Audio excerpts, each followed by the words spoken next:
Greetings, welcome. It is time for our week 4 walkthrough. When you receive this, I'm going to be out of town. So just a reminder that between weeks 3 and 4, I'm going to be out of town for a while.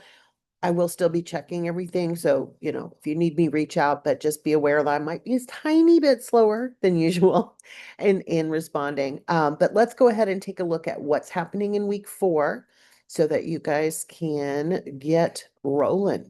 All right. In week 4, we are starting the technical writing portion of professional and technical writing. So this week, you're going to be digging into what technical writing is, and you're going to have an opportunity to create some technical writing examples. Now, the topics for whatever you're going to cover in the technical stuff is entirely up to you. The main thing to remember is that technical in this particular instance does not necessarily mean it has to be about computers. A lot of people automatically kind of gravitate towards computer-oriented topics, which is fine. You certainly can.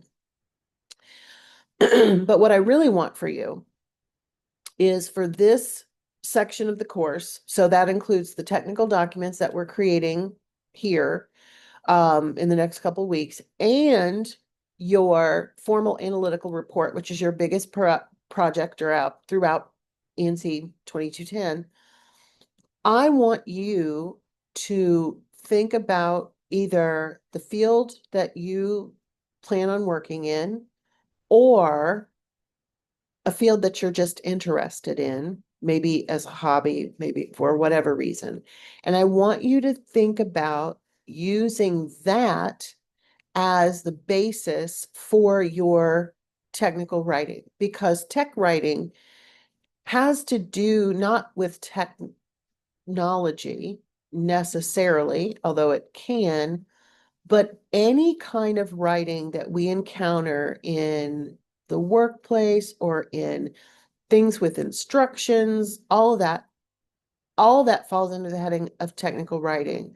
So the example I always like to give is I will probably never do it now because I've waited too late, but I'm fascinated with skydiving.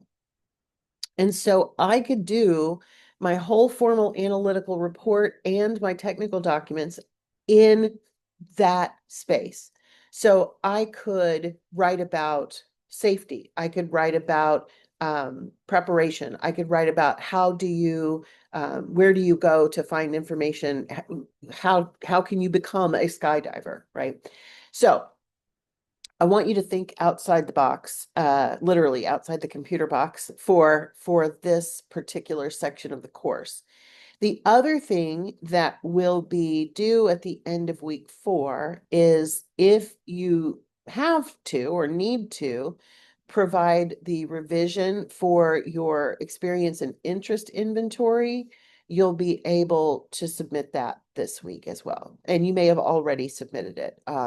You with those optional revisions, you can always submit them as soon as you get my feedback and the grade, and you can go ahead and make those changes and turn it in right away. But it would be due by the end of week 4 if you want any extra points. Okay, so let's take a look at the module.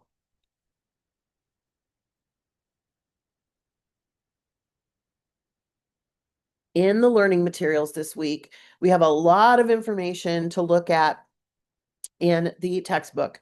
Chapter 4 starts talking about writing definitions, and then you're also going to read the sections on writing reports and writing proposals. Essentially, your technical document portfolio is going to have 3 different kinds of tech writing in it. So just like we've been doing already, you're going to have multiple things within one document that you're going to include.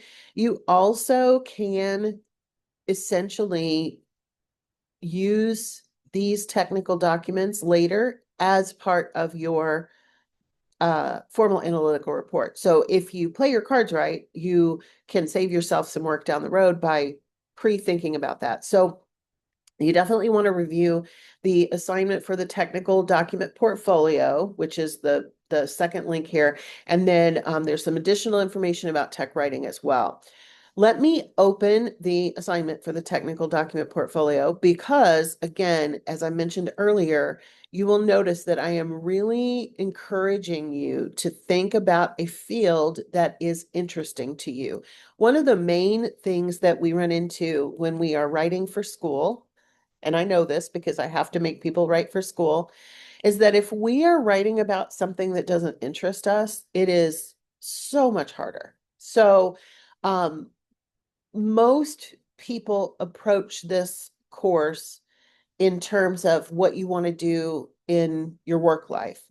But I like to open it up to other interests as well. For one thing, many people do not know what they want to do in their future careers until they get further down the line in college. I changed my major when I was halfway through college, and a lot of people do. A lot of people change it even later than that. So you'll notice that I've got a little bit of everything here in terms of what kinds of things you might be able to explore. The other thing that you want to pay attention to is that each of the documents will need a target audience, and they might be different audiences. Most definition type things, for example, or step-by-step instructions are aimed at a user, not at somebody who already knows everything about the system. So I'm thinking of things like well, one of the best examples I ever had was archaeology. I had a student who was big into archaeology, and she wrote about the use of drones in archaeology and how that has revolutionized the industry. Well, that was for other archaeology people. But if you wanted to write a document for people who are just interested in archaeology, it might be a definition of what is archaeology and why is it important, why is it interesting. The music industry, if you wanted to write something for people who are just interested in music, it's going to be very general. But if you want to write something that's like how to use this particular piece of equipment as you create music, then that's going to be more technical, and it's going to be aimed at a more an audience that is already part of the industry. So as you're thinking about the types and the topics, you also want to be thinking about the different kinds of audiences that you might use.